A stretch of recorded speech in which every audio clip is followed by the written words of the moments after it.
complicaciones agudas de la diabetes, uno de los temas más apasionantes que yo encuentro dentro de la medicina. Estas son las referencias. Lo más importante es este consenso que salió el año pasado, es lo más reciente pues, que se tiene acerca de este tema, donde realmente no hay muchos cambios con respecto al primer recomendación grande que fue la de la ADA en 2009. Simplemente unifica cosas que de alguna manera ya se sabían o pues ya se estaban haciendo. La vamos a clasificar en hipoglicemia o en hiperglicemias. Las hiperglicemias que van a ser o la cetoacidosis diabética o el estado hiperpulmonar hiperglicémico.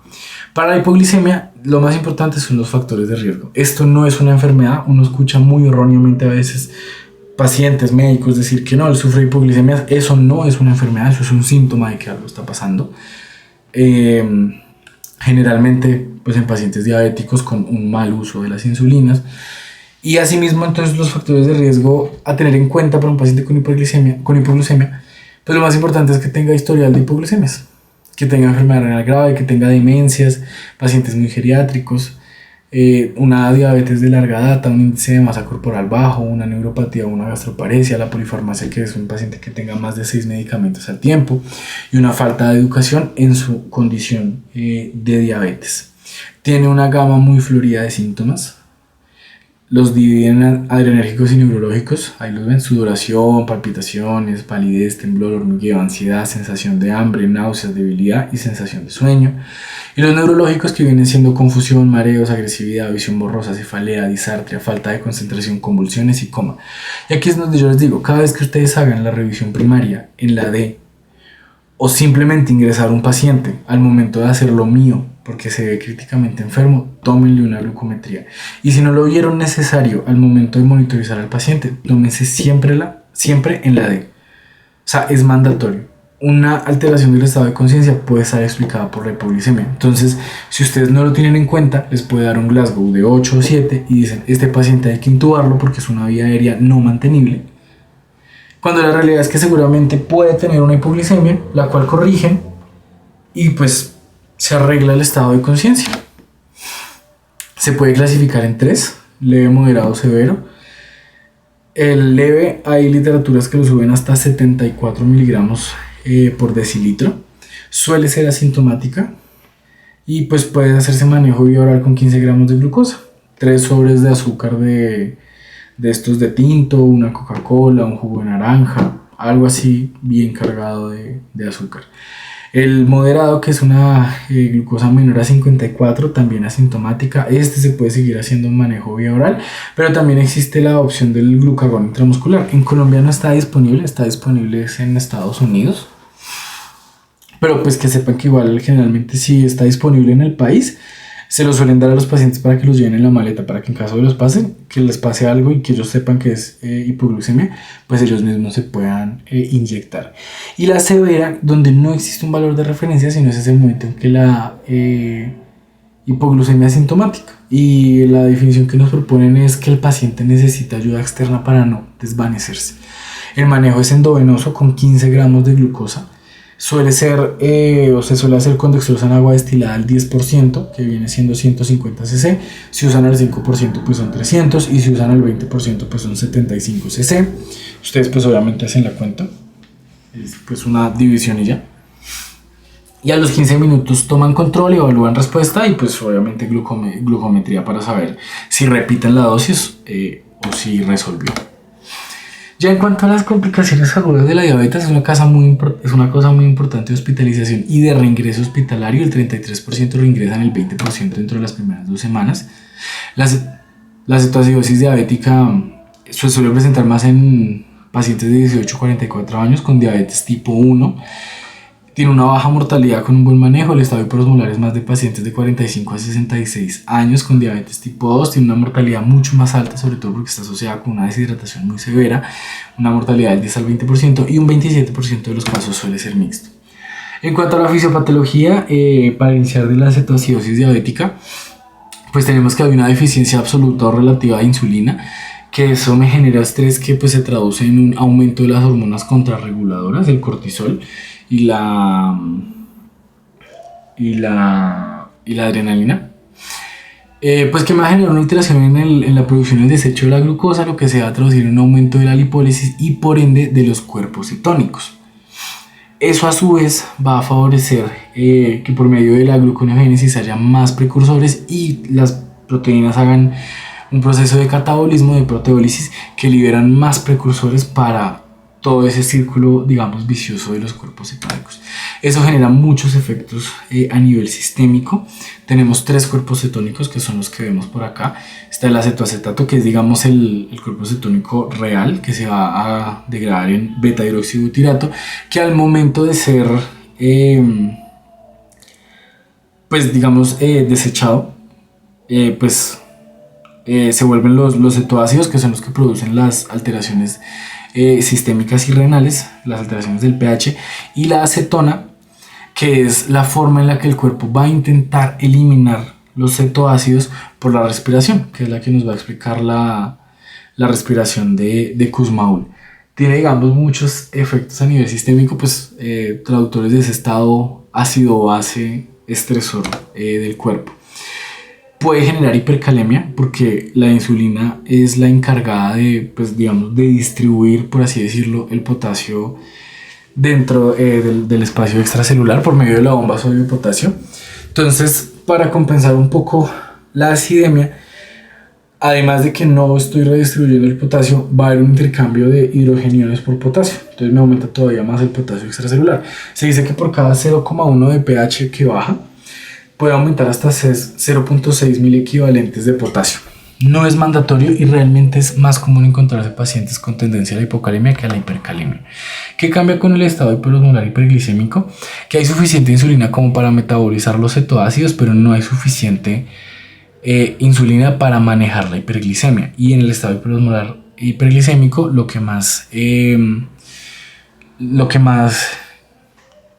característico es la hiperglicemia, que es lo que causa la deshidratación tan severa al ser una, pues, molécula tan osmolarmente activa. En cuanto a la clínica, pues vamos a encontrar demasiados signos y síntomas.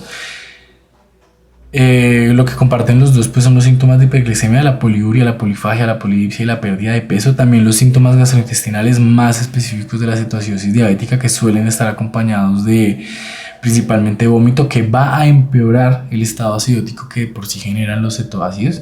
Al examen físico pueden estar taquicárdicos, hipotensos, taquipnéicos, con hipotermia, las mucosas secas, el llenado capilar prolongado, la conciencia alerta o letárgico, sobre todo en la cetoacidosis diabética, un poco más raro en el estado hiperosmolar hiperglicémico. El aliento afrutado, muy característico de la cetoacidosis diabética. Y la respiración de Kussmaul. La respiración de Kussmaul son unas respiraciones profundas y rápidas que nos dicen que el cuerpo está intentando eliminar algo por medio de la respiración, generalmente ácidos, para mantener el equilibrio ácido-base.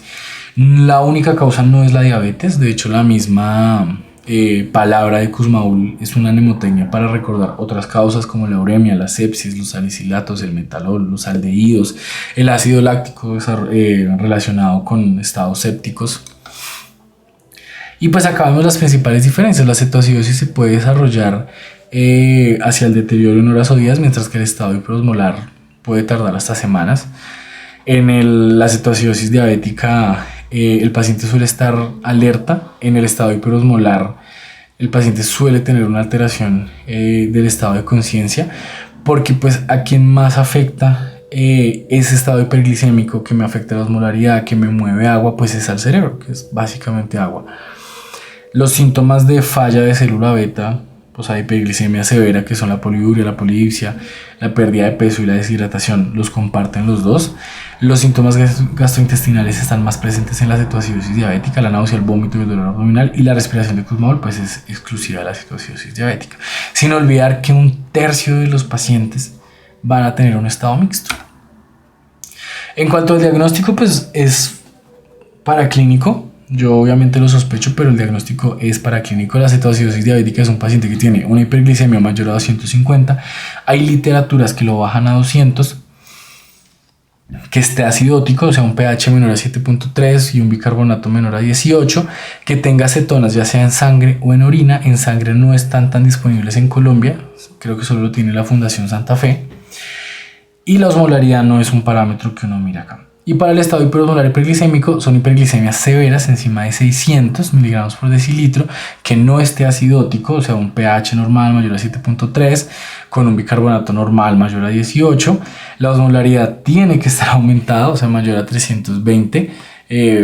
La fórmula realmente descrita con la que se hicieron los estudios tiene en cuenta el BUN, o sea, 2 veces sodio más glucosa dividido 18 más BUN dividido 2.3. Así están hechos los estudios, entonces se tiene que usar esa fórmula para calcular la osmolaridad.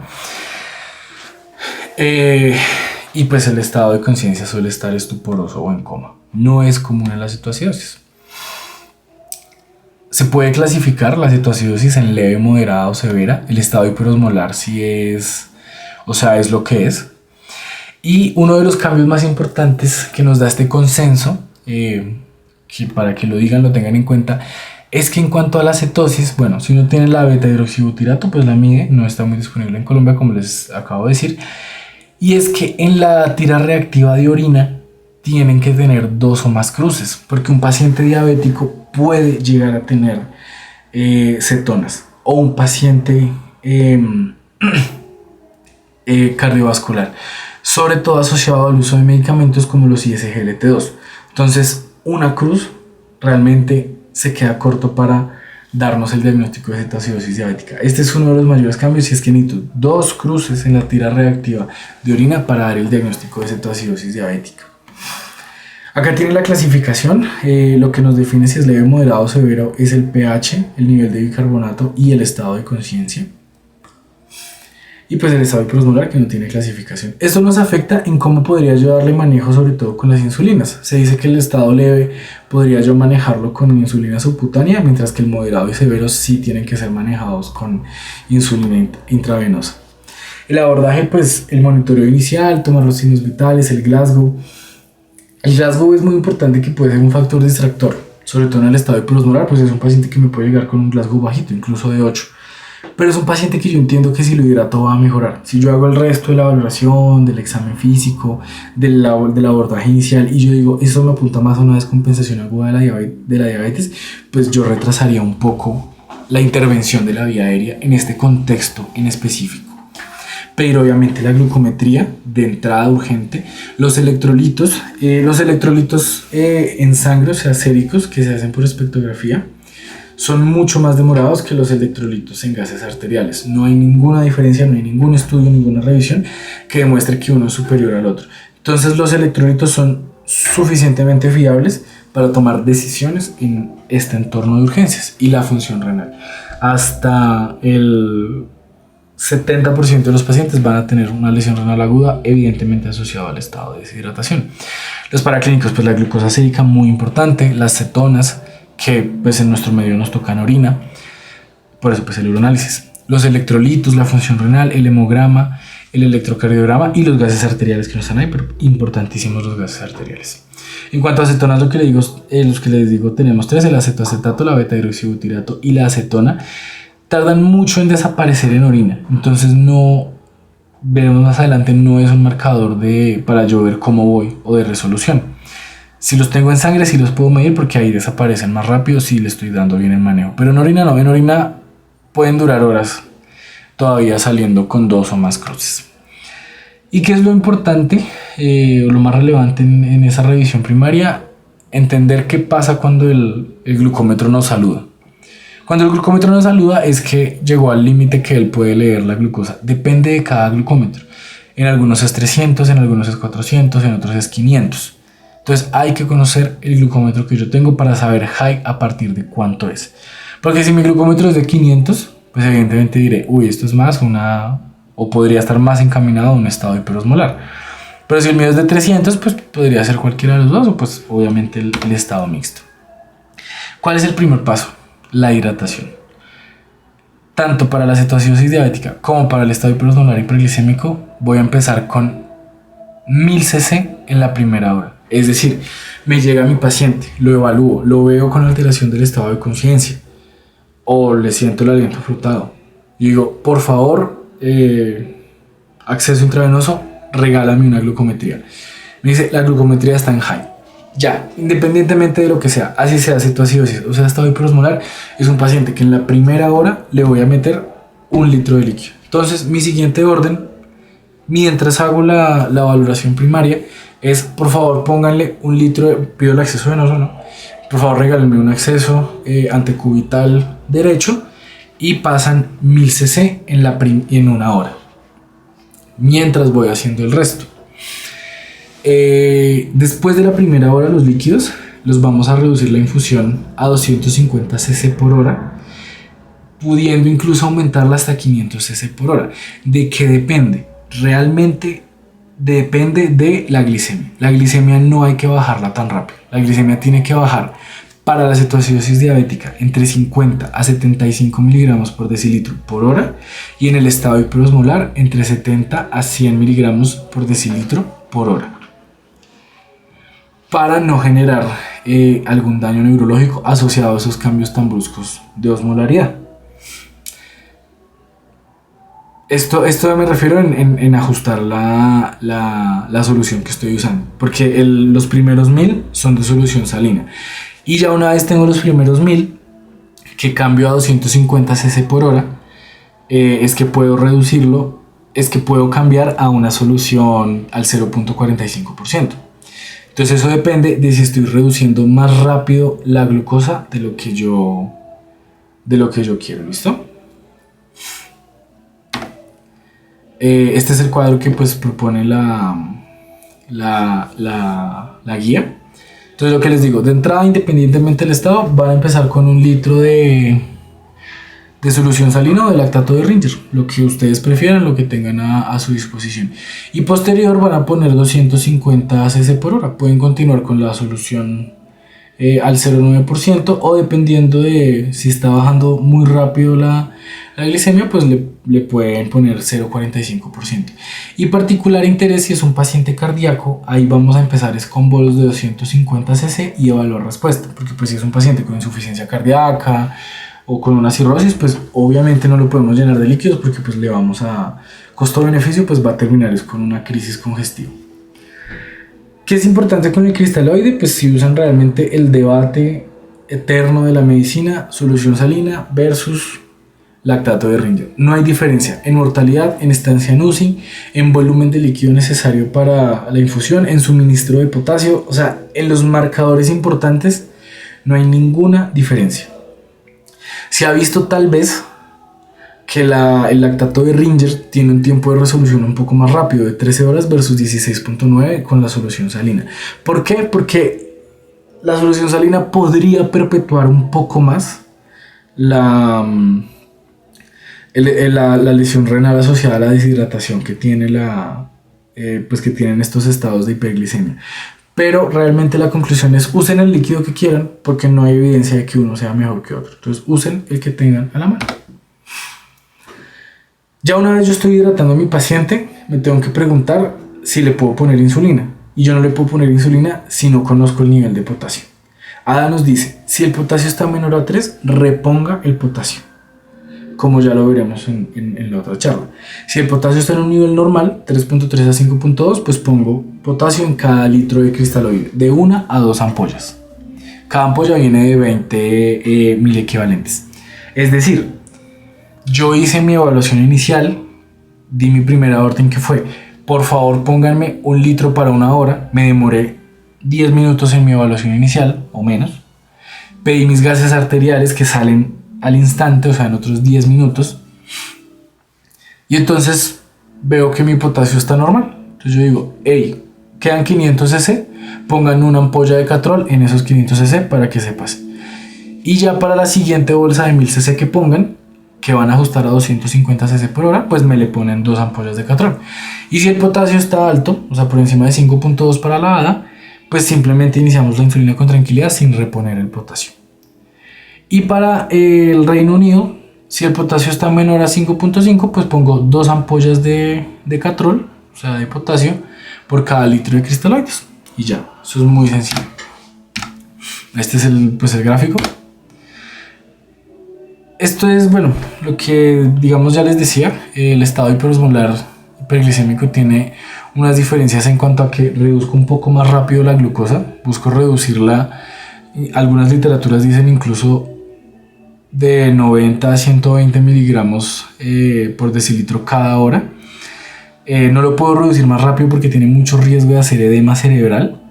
Y pues la osmolaridad recomendada, que es esa medida de 90 a 120 miligramos por decilitro por hora, es que baja de 3 a 8 miliosmoles por kilogramo por hora, que es una medida de seguridad. Siempre y cuando yo haga una muy buena hidratación, como está escrita, con las metas, haciendo mi vigilancia, realmente mi paciente no tiene por qué complicarse. Una vez estoy hidratando a mi paciente, conozco el nivel de potasio, ahí sí puedo iniciar las insulinas siempre y cuando pues ya sea que esté reponiendo el potasio o pues que el potasio esté alto. Para la cetoacidosis diabética hay 3 opciones. Ponen una infusión de 0.1 unidades por kilo por hora, ponen un bolo de 0.1 unidades kilo y continúan a 0.1 unidades kilo por hora, o ponen una infusión de 0.14 unidades por kilo por hora, la que prefieren, la que sientan más sencilla o la que se acuerden. ¿Listo? Y para el estado hiperosmolar hiperglicémico, digamos que ADA no llega a un consenso porque ellos literalmente dicen haga lo mismo que como si tuviera una cetoacidosis. Y en cambio, la guía de UK dice reduzca la dosis a la mitad. No ponga 0.1 unidades por kilo por hora, sino que ponga 0.05 unidades por kilo por hora. ¿Qué nos resuelve el consenso? Que pongamos la mitad de la dosis. Entonces, si tengo una cetoacidosis diabética severa o moderada, tengo todas esas opciones. La que proponen ellos para quedarse es ponga 0.1 unidades kilo en bolo y continúe a 0.1 unidades kilo hora. Y si tengo un estado hiperosmolar hiperglicémico, ponga la mitad de la dosis, 0.05 unidades por kilo por hora. Y ya. ¿De qué me sirve la clasificación de leve, moderado y severo en esto? Que el leve, en teoría, lo puedo manejar con insulina subcutánea de acción rápida. Es decir, le pongo 0.1 unidades por kilo cada hora. Y es un paciente pues que como está severo, no está complejo, pues podría salir sin necesidad del manejo endovenoso y pues digamos que todo el monitoreo que este requiere. ¿Qué tienen que saber con la insulina? Pues que la insulina toca ajustarla, se ajusta por medio de las metas de la reducción de glucosa y si tenemos pues de la reducción de beta hidroxibutirato, o sea de cuerpos cetónicos. Subo de a 1 o 2 unidades, o sea, es decir, yo acá tengo mi dosis de 0.1 unidades kilo hora, o sea, un paciente de 70 kilos le estoy paseando 7 unidades por hora y se me bajó mucho la glucosa, entonces le voy a bajar a 6 unidades por kilo por hora. O si la glucosa no me bajó tanto como quería, simplemente bajó, qué sé yo, 5 miligramos por decilitro, pues le voy a subir de 7 a 8 unidades por hora. ¿Listo? ¿Qué insulina uso? Insulina regular. ¿Cómo viene esa insulina regular? Vienen 100 unidades por mililitro. Por si no han visto las jeringas de insulina, no las han detallado, cabe 1 mililitro y está marcado hasta 100 porque son 100 unidades por mililitro. ¿Cuál es la forma más fácil de hacer esto para que ustedes no se compliquen en simulación? Ustedes cogen una jeringa de insulina, llenan un cc que tiene 100 unidades y esto lo diluyen en una bolsa de 100 cc. Deberían sacarle un cc para que lo diluyan en 99 y quede exacto, y entonces esa bolsa les queda una unidad de insulina por cc. Entonces, si yo necesito 7 unidades de insulina por hora, pues pongo 7 cc por hora con una bomba de infusión y ya, así, sencillo, fácil, para que no se compliquen. ¿Listo? Yo voy a ir evaluando a mi paciente. Y en algún momento tengo que decir, ya resolvió mi estado hiperosmolar hiperglicémico o ya resolvió mi cetoacidosis diabética. ¿Cuáles son los criterios de resolución? Que la glucosa esté menor a 200, que el pH esté normal, mayor a 7.3, que el bicarbonato esté normal, mayor o igual a 15, que el anión GAP se haya normalizado si en algún momento estuvo anormal, o sea, menor o igual a 12, y en el caso de que lo tengamos, pues que las cetonas estén menores a la beta hidroxibutirato, menor a 0.6 milimoles por litro.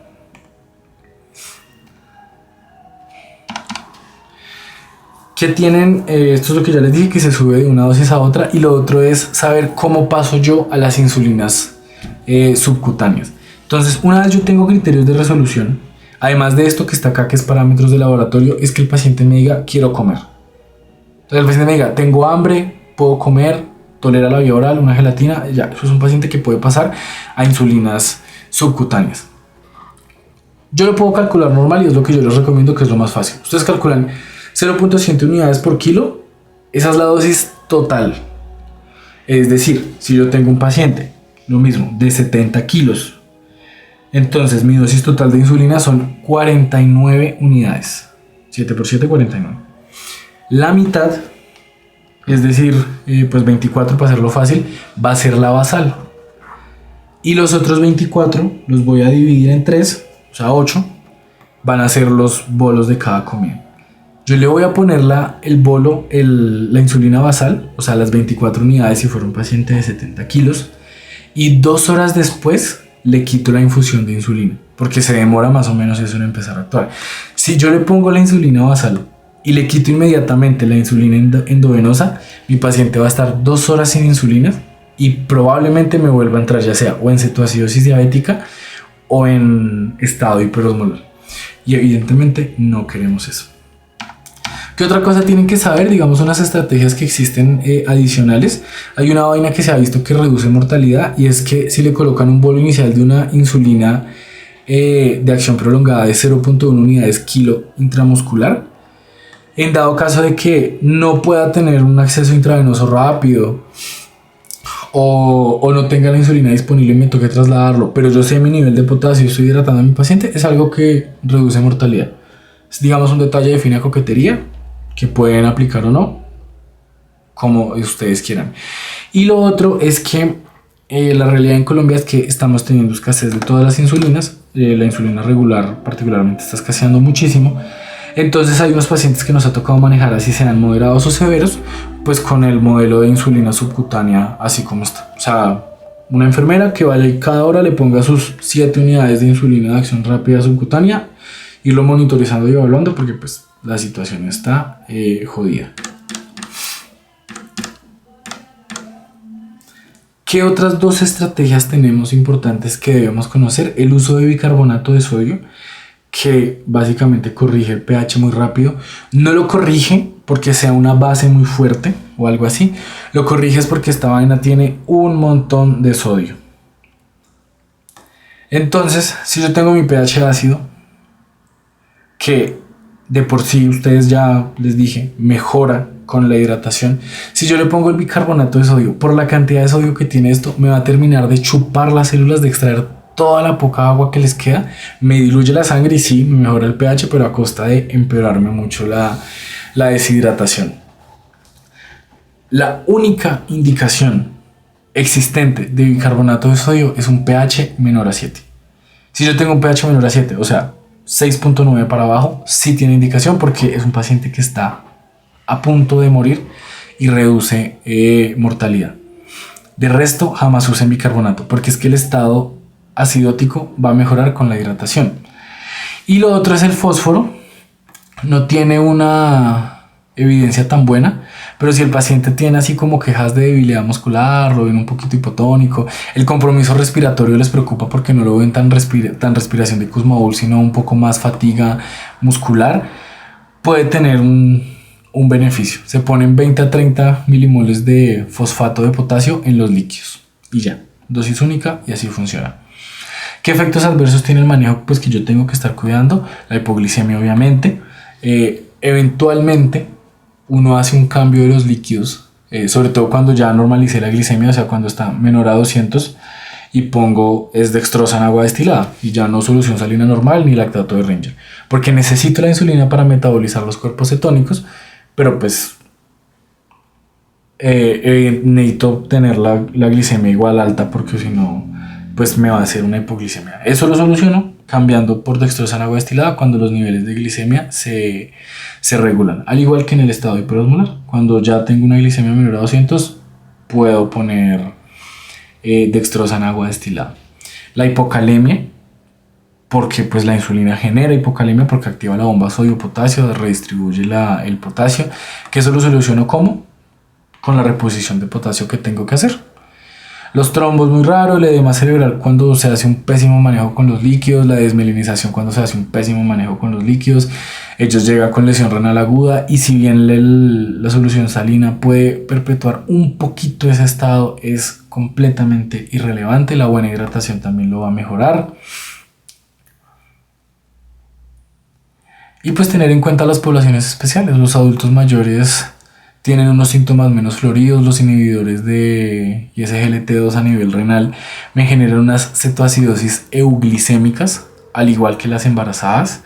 Entonces, si yo tengo un paciente que está tomando ISGLT2, generalmente falla cardíaca, o un diabético, o un nefrópata, o una embarazada, que me sale con glicemia normal, igual revisemos muy bien unos gases arteriales, y la tira reactiva de orina, porque puede estar teniendo una cetoacidosis euglicémica, pues por estados propios pues, del medicamento y del estado del embarazo. La enfermedad renal crónica avanzada que pues, nos dificulta un poquito el manejo con líquidos, así como los pacientes cardiópatas.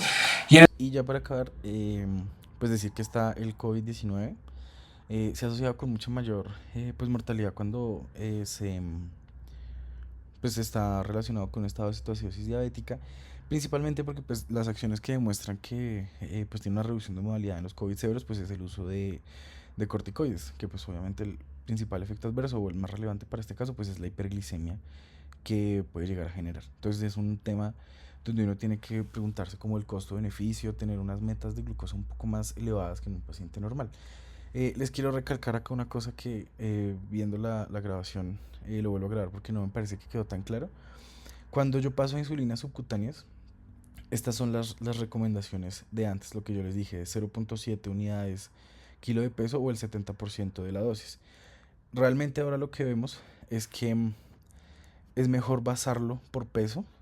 Se puede ser de 0.5 a 0.6 unidades kilo día el total de la dosis para así calcular mi esquema basal bol, digamos que es lo que más evidencia ha demostrado. Y además, que me faltó acá cuando manejan las insulinas, una vez mi paciente alcanza glicemias por debajo de 200 para la ADA o de 250 de 200 para la cetoacidosis diabética y de 250 para el estado hiperosmolar, no solo hago el cambio a dextrosa en agua destilada como líquido, sino que reduzco a la mitad la dosis de la insulina, que estoy manejando 0.1 unidades kilo en el caso de la cetoacidosis, entonces lo bajo a la mitad que serían 0.05 unidades kilo hora.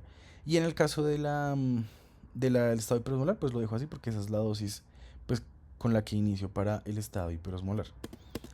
Ya para ponerlo en un caso clínico y que sea un poco más sencillo de entender, entonces pues tenemos un paciente de 60 años, de 80 kilos, me llega al consultorio con unas respiraciones profundas y rápidas, laboriosas, un Glasgow de 8 puntos, pero un aliento a acetonas. Entonces yo dentro de mi abordaje inicial lo primero que hago es pedir una glucometría. Veo la glucometría y la glucometría me saluda, me dice hi. Entonces ya de entrada digo, este Glasgow puede estar alterado por un estado, por una complicación aguda de la diabetes de carácter hiperglicémica. Todavía no sé cuál.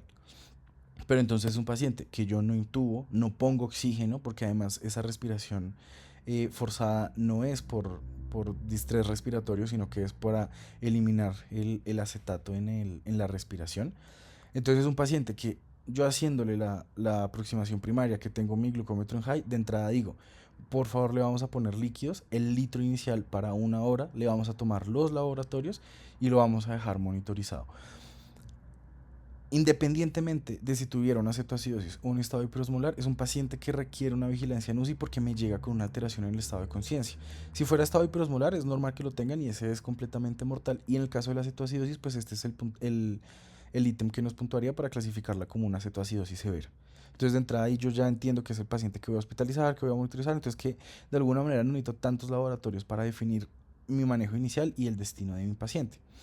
Entonces me salen los laboratorios, tengo un potasio en 5, una glucosa central en 500, un sodio normal, una función renal con una lesión renal aguda, acá digo 3, una leucocitosis. Estos pacientes hacen mucha leucocitosis por la deshidratación. No se vayan a confundir, no vayan a pensar que puede tener una infección asociada que no suele ser tan anormal, pero es un paciente que debería tener muchos otros signos y síntomas al examen físico enfocados en la infección que pueda llegar a desencadenar la cetoacidosis. Creo que no hablamos de los desencadenantes, pero los desencadenantes más importantes para la cetoacidosis suelen ser las infecciones justo después de simplemente el no uso de insulinas. O sea, un paciente diabético, mala alimentación, no se toma los medicamentos, en un estado que estaba simplemente con hipoglucemiantes orales, eventualmente me va a hacer falla de célula beta, me va a hacer una cetoacidosis en un estado hiperosmolar, y eso es en general lo más frecuente que lleguen, sin despreciar las infecciones, principalmente la infección urinaria, la neumonía y algunas veces infecciones gastrointestinales como una colelitiasis o alguna cosa de esas. Entonces la leucocitosis es esperable, pero si yo hago un buen examen físico yo debería ver signos de alguna infección que me pudo haber gatillado eso. O el mismo paciente me va a decir, aparte de que estoy orinando mucho, que puede ser simplemente por la diabetes, me estaba ardiendo. Y es algo que yo puedo confirmar en los laboratorios, si veo un uroanálisis infeccioso o no, inflamatorio o no. Porque pues si es una cetoacidosis sin infección, simplemente voy a ver las cetonas, para que lo tengan en cuenta. También pues el uroanálisis me van a dar 2 tiras reactivas de cetonas, y los gases arteriales pues una acidosis metabólica digamos de anión gap estrecho. Entonces tenemos pues una cetoacidosis diabética ya confirmada por parámetros de laboratorio. No nos da para un estado hiperosmolar hiperglicémico porque la glicemia está en 500 y debería estar en 600, y la clasificamos como una cetoacidosis severa por la alteración del estado de conciencia. ¿Listo? Entonces, hasta el momento solo le he puesto líquidos y yo he notado una mejoría en el paciente. O sea, este Glasgow de 8 ya subió a 10. El paciente está tranquilo, mejoró un poco la respiración. Entonces, ¿qué voy a decir? Como ya vi que el potasio no está, digamos, está en niveles normales, no tiene ni hipo ni hipercalemia, voy a decir, hey, a ese líquido, a ese litro de solución que le estamos pasando, que digamos que llevemos ya la mitad, o sea, unos 500, vamos a ponerle una ampolla de potasio, de Catrol, para que pues se infunda ahí. Le vamos a iniciar la insulina en el esquema de 8 unidades internacionales en bolo, y lo seguimos a 8 unidades por hora. Recuerden que es 0.1 por kilo, el paciente pesa 80 kilos, y seguir a 0.1 unidades kilo hora. Y si me preguntan, doctor, ¿cómo lo preparo? Entonces, como la insulina viene, recuerden que es insulina regular, como la insulina viene de 100 unidades por mililitro, lo voy a disolver en 99 cc y me queda una unidad por cc. Entonces lo voy a poner por medio de una bomba de infusión a 8 cc hora. Este paciente también evidentemente tiene múltiples accesos, para que también lo tengan en cuenta. Evidentemente no por el mismo acceso le voy a poner pues todo esto. Bueno, entonces a la hora de manejo mi glicemia central baja a 400, es decir, reduje 100 miligramos sobre decilitro de glucosa. O sea, estoy fuera de metas. Porque lo que espero para la cetoacidosis diabética es que reduzca de 50 a 75 miligramos decilitro por hora. Entonces, ¿qué voy a hacer? Voy a ajustar la insulina. Se la voy a bajar a 7 unidades. O sea, le bajo a 7 cc por hora con la dilución que tenemos. Siempre que yo vaya a ajustar para arriba o para abajo, es solo de a una unidad. Porque el riesgo de arritmias fatales o hipoglicemias se aumenta entre más yo modifique la dosis. A la hora de manejo, la glicemia es de central es de 370. Es decir, reduje solo 30 miligramos por decilitro en una hora. O sea, ahora se me fue bajito. Esto pasa, sí, puede pasar porque la hidratación tan agresiva me va a ayudar a bajar la glucosa, y no está mal porque solo estamos modificando de una unidad. Pero entonces, en esta hora que solo redujimos 30 miligramos por decilitro, pues le tengo que volver a subir a la insulina porque estoy fuera de metas. Debería estar disminuyendo mínimo 50 por hora. Entonces le voy a subir a 8 unidades por hora y pues lo vuelvo a dejar a 8 cc por hora. Mi paciente continuó con esa infusión de 8 cc hora, o sea, 8 unidades por hora. Y a las 3 horas, o sea, el paciente estuvo en metas, redujo de a 75 cada hora, o sea, estamos bien. Y a las 3 horas, entonces la glicemia central ya me da 145. Es decir, que ya tengo que hacer 2 cosas. Primero, cambiar los líquidos por dextrosa en agua destilada, al 5 o al 10% a 250 cc por hora. Recuerden que todos los líquidos, después de ese bolo de 1000 en la primera hora, es a 250 cc por hora estándar, no se compliquen, ¿listo? Y además tengo que reducir la infusión de insulina a la mitad, o sea, a 0.05 kilo hora, estábamos en 8, simplemente pues la mitad, entonces bajamos a 4 unidades, o sea, a 4 cc por hora, ¿listo? Además de que yo agrego la dextrosa, reduzco mi infusión de insulina por los niveles pues, de glicemia que ya estoy manejando, pues me pregunto si mi paciente tiene criterios de resolución. Entonces ya tenemos uno acá que es la glicemia central. El otro criterio de resolución es, ¿mi paciente mejoró el estado de conciencia? Sí, mi paciente mejoró el estado de conciencia. Entonces, ¿sabes qué? Le voy a dar algo de comer, le voy a dar un jugo, le voy a dar una gelatina. Si no me la vomita, ya, segundo chuleado. Y el tercero, los gases arteriales. Ver que haya resuelto la acidosis metabólica. Este paciente resolvió la acidosis metabólica. Y si tuviéramos la beta-hidroxibutirato, pues la pedimos en sangre para revisar que hayan reducido los niveles a criterios de resolución, que son menos de 0.3 milimoles por litro. Entonces ya una vez tengo a mi paciente, pues que resolvió su estado cetoacidótico, esto es real, o sea, es un paciente con cetoacidosis bien manejado resuelve el cuadro en unas 6, 8, 12 horas. Pacientes que bien manejados salen rápido y salen muy bien. Entonces ya una vez tengo resuelto, pues tengo que pasar un esquema basal bolo, o sea, de insulinas subcutáneas. Tengo la recomendación, que era lo que les acabo de decir, del consenso, y es, use una dosis guiada por peso, porque es lo que tiene mejor evidencia, de 0.5 o 0.6 unidades por kilo. ¿Listo? ¿Cómo escojo? Realmente depende de, asimismo, cuando yo escojo las metas del paciente diabético de hemoglobina glicosilada, que en un paciente muy anciano, con riesgo de hipoglicemia, con muchas comorbilidades, pues de pronto soy un poco más laxo, por ende 0.5, y en un paciente en cambio joven, muy adherente al tratamiento, con buen estilo de vida, hace ejercicio, pues entonces voy a ser un poco más estricto y puedo usar 0.6 unidades por kilo. ¿Listo? Eso es la dosis total. Entonces nuestro paciente de 80 kilos, pues es un paciente viejo de 60 años, 80 kilogramos. Entonces seamos un poco más conservadores y usemos más bien una dosis de 0.5 kilogramos total. O sea, me da 40 unidades internacionales. La mitad la cojo para la insulina basal, o sea, 20 en este caso. Y los 3 bolos preprandiales los ordeno de 6 por 3, 18. Siempre nos vamos a la baja. ¿Listo? Para redondear, porque pues 20 dividido 3 da 6,333. ¿Mm? Y 2 horas después de que yo puse la subcutánea de insulina basal, voy a retirar la infusión intravenosa de insulinas. ¿Por qué? Porque esta insulina pues se demora más o menos 2 horas en actuar. Entonces si yo le quito la infusión, voy a dejar al paciente sin insulinas 2 horas y es muy probable que me entre otra vez en la cetoacidosis diabética. ¿Listo? Esto es una cosa vital. Y la otra forma, que es digamos, la que propone la ADA para que la conozcan, es un poco más difícil, un poco más tediosa, entonces yo les digo, quédense con esta, 0.5 kilo total, es una buena cosa, guiada por peso, pero entonces ADA nos dice, calculemos el total de insulinas que nos gastamos para resolver el cuadro. Entonces, si recordamos que hicimos, le pusimos un bolo de 8 unidades, la primera hora le pusimos 8 unidades, la segunda hora le pusimos 7 unidades, y las otras 3 horas le pusimos 8 unidades. Que es lo que vemos acá. Entonces el bolo de 8 más 8 de la primera hora más 7 de la segunda hora y las siguientes 3 horas 8 unidades. Eso nos da 47. En teoría yo debería coger el 70% de eso, que en este caso son 32 unidades. Cojo la mitad para la insulina basal, que son 16 unidades, y 3 bolos de 5 unidades de insulina. Si ven, realmente los valores pues no cambian mucho, pero esta es mucho más sencilla, mucho más rápida y es la que los autores dicen que tiene mucha mejor evidencia. Y pues no olviden retirar la infusión intravenosa. Que exige, pues además, pues que sepan que tienen que tener en la cabeza, pues que tienen que dar diagnósticos en el debriefing, porque pues yo necesito diagnósticos para ordenar las cosas, justificar los procedimientos, entender qué es lo que yo estaba pensando. Entonces en este caso, pues ya lo debatimos en la primera diapositiva del caso, pero tenemos una cetoacidosis diabética severa por alteración en el estado de conciencia. Debemos tener un estado de deshidratación severa. Los signos vitales estaban estables, entonces no es un shock hipovolémico. Si tuviera los signos vitales o pues algún signo de inestabilidad dinámica y hemodinámica, ya podríamos hablar de un shock hipovolémico. ¿Qué más diagnósticos tenemos?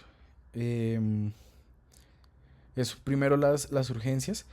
Si hubiera tenido una hipocalemia, entonces podemos ponerle una hipocalemia en reposición. Si tenía una hipercalemia, pues una hipercalemia. Y ya luego ponemos los antecedentes. Entonces, evidentemente, este paciente seguramente tenía antecedente de diabetes mellitus tipo 1 o diabetes mellitus tipo 2. Recuerden que igual no son excluyentes. Y ya, eso es lo que tienen que saber. Tienen que también dar diagnósticos, organizarlos en su mente. El orden siempre es, de alguna manera, lo que lo puede llegar a matar. O sea, el motivo por el que tengo que hospitalizarlo porque se puede llegar a morir. todos los secundarios que se puedan desprender de eso y al final las comorbilidades del paciente. Y ya eso sería todo. Cualquier pregunta, pues me cuentan. Así como dato adicional, pues recuerden que en la cetoacidosis leve yo puedo llegar a manejarla con insulina subcutánea. Siempre tengo que saber el nivel de potasio porque hay unos médicos, sobre todo de servicios de atención primaria, que tienen la mala lectura de este artículo, de que si mi paciente está muy malo con alteración del estado de conciencia, yo lo puedo montar en una ambulancia con sus líquidos y ponerle bolitos de insulina subcutánea para que vaya mejorando. Jamás hagan eso, o sea, jamás. El paciente les va a hacer una arritmia fatal o les va a hacer una hipoglicemia que es todavía más mortal. Eso aumenta la mortalidad en un 60-70% según el artículo. O sea, jamás hagan eso porque es una mala lectura. O sea, ese apartado está dicho, es para que si yo no tengo insulina intravenosa, que en Colombia es posible que pase, yo puedo manejarlo con bolos y le pongo el bolo de las insulinas cada hora. Pero siempre tengo que conocer el nivel de potasio, porque es que los médicos de atención primaria dicen, no, pero es que yo le tomo un electro y si está normal, es que el potasio seguramente esté bien. No, los cambios electrocardiográficos de relación potasio-electro no son tan fiables. Y uno puede tener niveles muy bajos sin tener cambios o tener niveles muy altos sin tener cambios. O sea, de verdad, si alguna vez les dicen eso y lo escuchan, díganles por favor que lean bien el artículo porque es una mala interpretación de esa recomendación de los bolos de insulina subcutánea. Y ahora sí sería todo. Cualquier cosa me cuentan. ¿Listo? Chao.